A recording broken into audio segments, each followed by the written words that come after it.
Hello friends, আমি একটা পাঁপড়ের recipe নিয়ে আজ চলে এসেছি।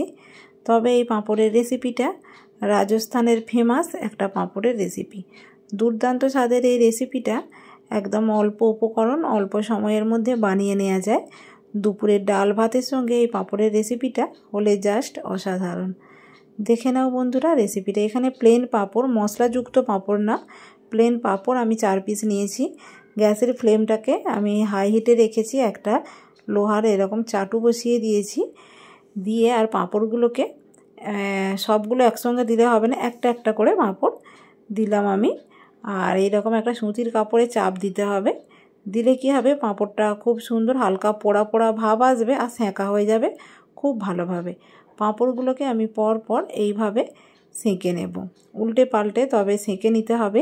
এই রেসিপিটাকে বানানোর জন্য পাঁপড়টাকে তেলে ভাজলে হবে না, এই রকমভাবে কিন্তু সেঁকেই নিতে হবে। তোমরা চেষ্টা করবে এইভাবে সেঁকে রেসিপিটা বানানোর জন্য। তাহলে কি হবে, রাজস্থানের যে ফেমাস একটা আইটেম পাঁপড়ের এই রেসিপিটা তোমরা বাড়িতেই বানিয়ে নিতে পারবে। দেখো একটা রেডি হয়ে গেল, পাঁপড়টা ঠিক এইভাবে সেঁকে তুলে নেবে।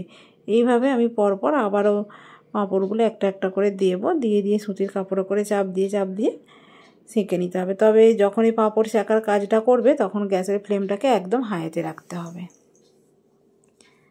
কত সুন্দরভাবে পাঁপড়গুলো সেঁকা হয়ে যাচ্ছে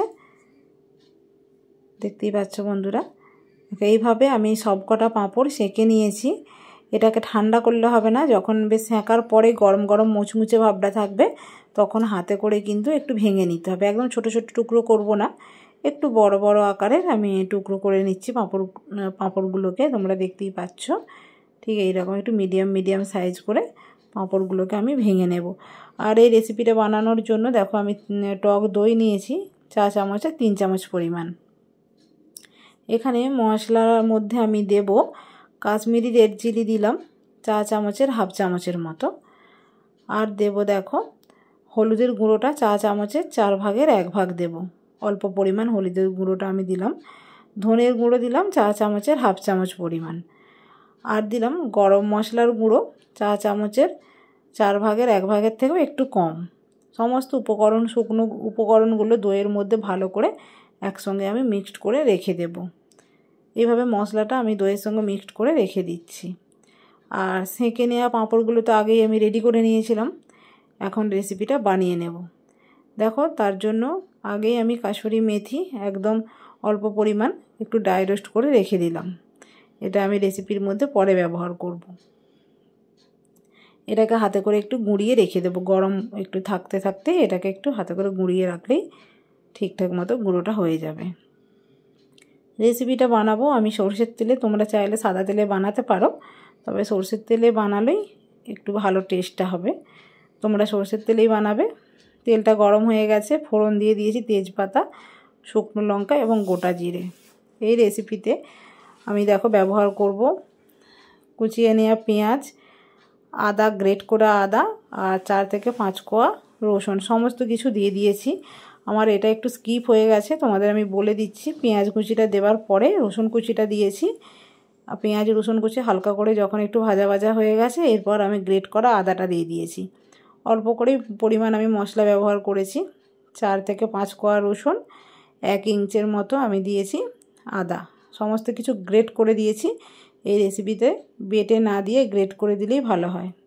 এই রেসিপিটা আদা রসুনটা গ্রেট করেই দেওয়া হয়, তো সেইভাবে আমি দিয়েছি পেঁয়াজ কুচি, গ্রেট করে নেওয়া রসুন এবং আদা। আর ফোড়নে ছিল শুকনো লঙ্কা, তেজপাতা, গোটা জিরে। সুন্দরভাবে একসঙ্গে ভাজা হয়ে গেছে।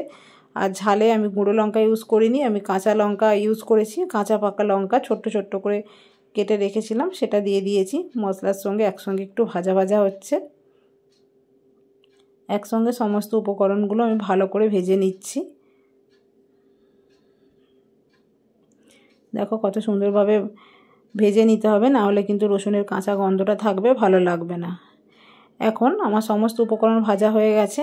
আর আমি দইয়ের সঙ্গে যে মিক্সড করে রেখেছিলাম ধনের গুঁড়ো, হলুদ এবং কাশ্মীরি রেড চিলি আর গরম মশলার গুঁড়ো, সেইটাকে এই রেসিপির মধ্যে দিয়ে দিলাম। মশলাটা যে ভাজা হচ্ছিলো এর মধ্যে দিয়ে দিলাম। সুন্দরভাবে দইয়ের সঙ্গে ওই যে সমস্ত উপকরণ মিশিয়ে রেখেছিলাম সেইগুলোকেও দিয়ে দিলাম, দিয়ে ভালো করে একটু কষিয়ে নেব। অল্প করে একটু জল দিয়ে ঢেকে দিলাম মশলাটাকে ভালোভাবে কষিয়ে নেবার জন্যে। কিছুক্ষণ পর দেখো ভালোভাবে আমার মশলাটা কষে গেছে, তেলটাও ছেড়ে দিয়েছে।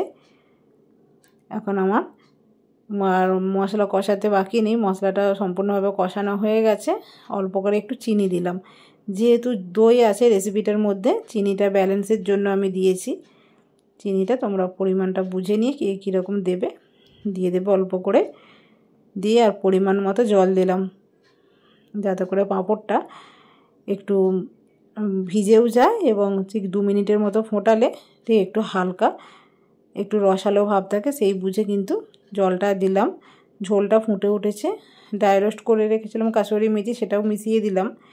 দিয়ে ঝোলটা যখন ফুটে গেল এরপর সেঁকে রাখা পাঁপড়গুলো আমি দিয়ে দিয়েছি। দিয়ে 2 থেকে 3 মিনিট, এর বেশি ফোটালে হবে না, তাতে করে জলটা কিন্তু পুরোপুরি টেনে নেবে, ভালো লাগবে না। এরকম 2 থেকে 3 মিনিটের মতো ফুটিয়ে এর মধ্যে অল্প করে আমি ঘি দেব, একটু ঘি দিয়ে দিলাম, দিয়ে স্ট্যান্ডিং টাইমে রেখে দেব।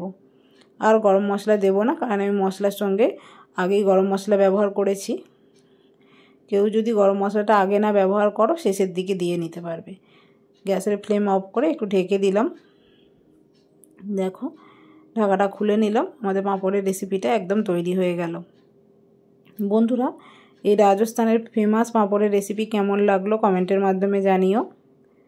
নিশ্চয়ই ভালো লাগবে, তোমরাও একবার বাড়িতে বানিও। আজ আসি, টাটা।